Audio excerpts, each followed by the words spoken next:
Добрый вечер. Я поэтесса Ива Афонская, и вы приглашены на мой поэтический вечер у камина. Сегодня снова у нас гость из Италии, прекрасной Италии, страны муз, страны музыки, живописи и поэзии. Петрарка, итальянское возрождение. Почему же я обратилась к поэту, жившему так давно и так далеко от нас? Потому что мне кажется, что поэзия Петрарки очень важна и актуальна для нашего времени. Почему? Потому что сейчас все как-то стали слишком увлечены сексом, и везде только один и секс.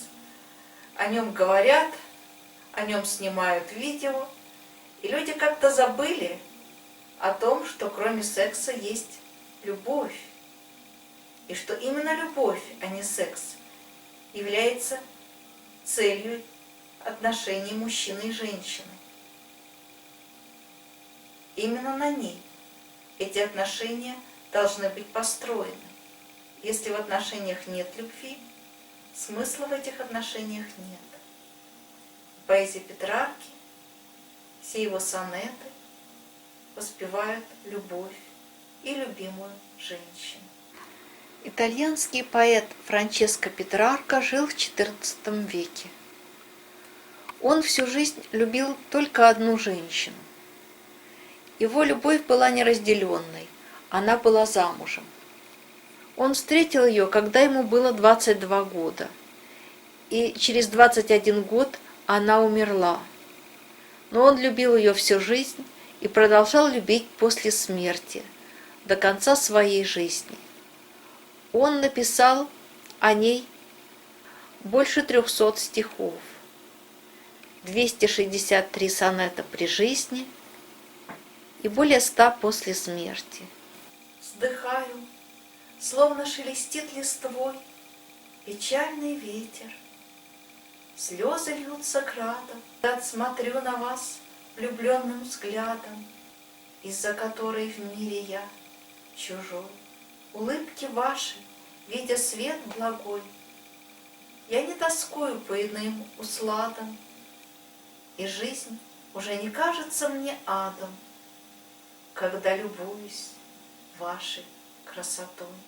Но стынет кровь, как только вы уйдете, когда покинут вашими лучами, улыбки роковой не вижу я, и грудь открыв любовными ключами, душа освобождается от плоти, чтоб следовать за вами, жизнь моя.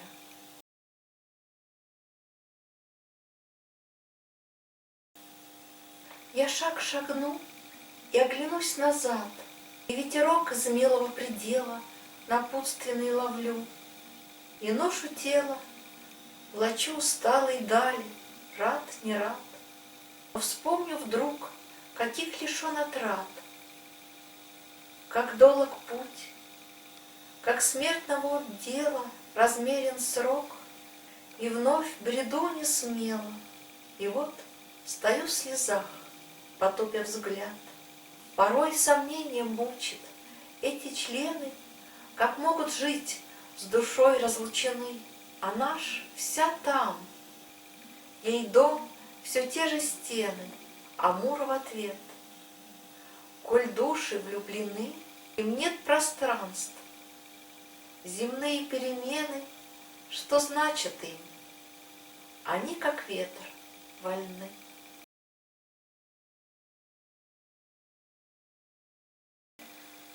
Я изнемог от безответных дум про то, как мысль от дум не изнеможет, а вас одной, как сердце биться может для вас одной. Коль день мой столь угрюм и жребий пуст, как жив я, как мой ум пленительной привычки не отложит мечтать о вас. А лира зовы множит, что брег морской прибоя праздный шум. И как мои не утомились ноги разыскивать следы любимых ног, за грезою скитаясь без дороги. И как для вас я столько рифм сберег, которые затем порой не строки, что был амур к поэту слишком строг.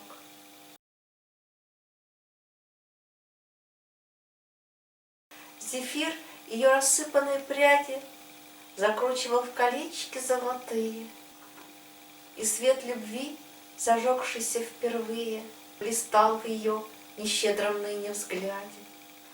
Тогда казалось, что не о прохладе вещают краски нежные и живые ее лица, и вспыхнули стихии моей души пожаром в ветрограде.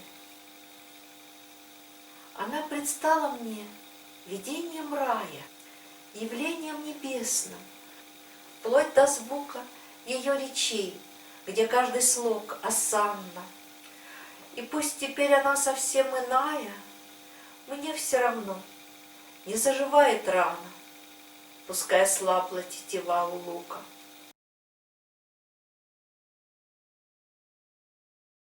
Я так устал без устали вздыхать, измученный читой ожидания, что ненавидеть начал упование и о былой свободе помышлять. Но образ милый не пускает вспять и требует, как прежде, послушания. И мне покоя не дают страдания, впервые мной испытанным подстать. Когда возникла на пути преграда, мне собственных не слушаться бы глаз.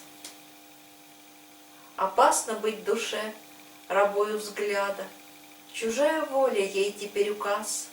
Свобода в прошлом, так душе и надо, хотя она ошиблась столько раз.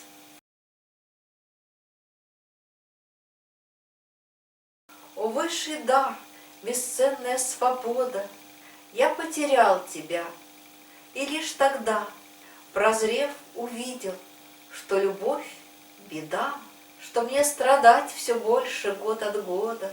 Для взгляда после твоего ухода ничто рассудка трезвого узда. Глазам земная красота чужда, как чуждо все, что создала природа. И слушать о других, и речь вести не может быть невыносимей муки. Одно лишь имя у меня в чести, к любой другой заказаны пути для ног моих. Не могли бы руки в стихах другую так превознести.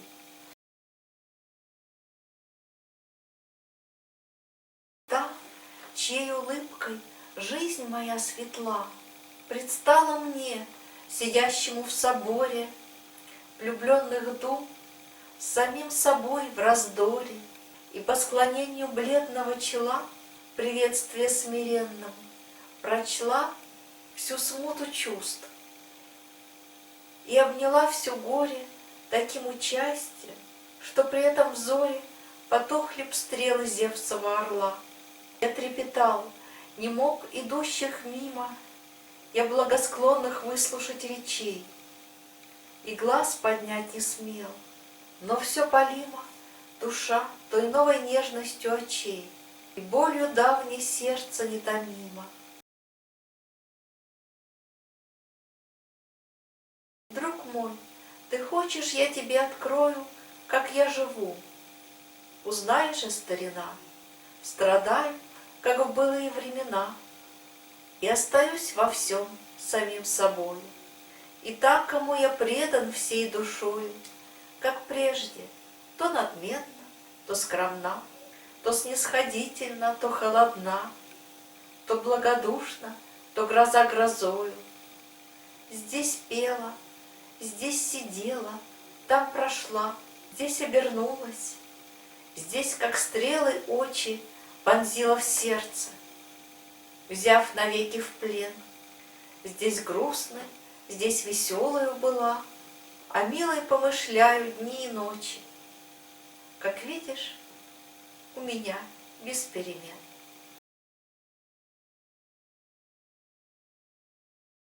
Сон светлых звезд и самое начало вселенского состава, соревнуясь в художестве и силе торжествуя, творили в ней души своей зерцало, и новое нам солнце заблистало, и каждый взор потопился, предчуя, что Бог любви явил ее, ликуя, чтобы защрить на дерзком злое жало.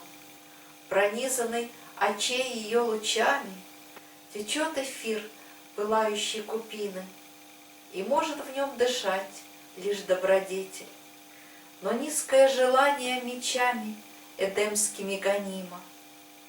Мир свидетель, что красота и чистота едины.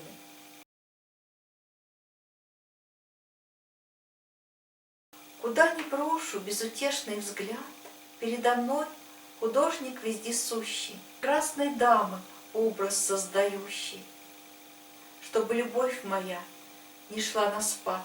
Амур и правда, бывшие со мной, сказали мне, и это не секрет, что всех она прекрасней под луною, что чище слез, застлавших пеленою столь дивный взор, еще не видел свет.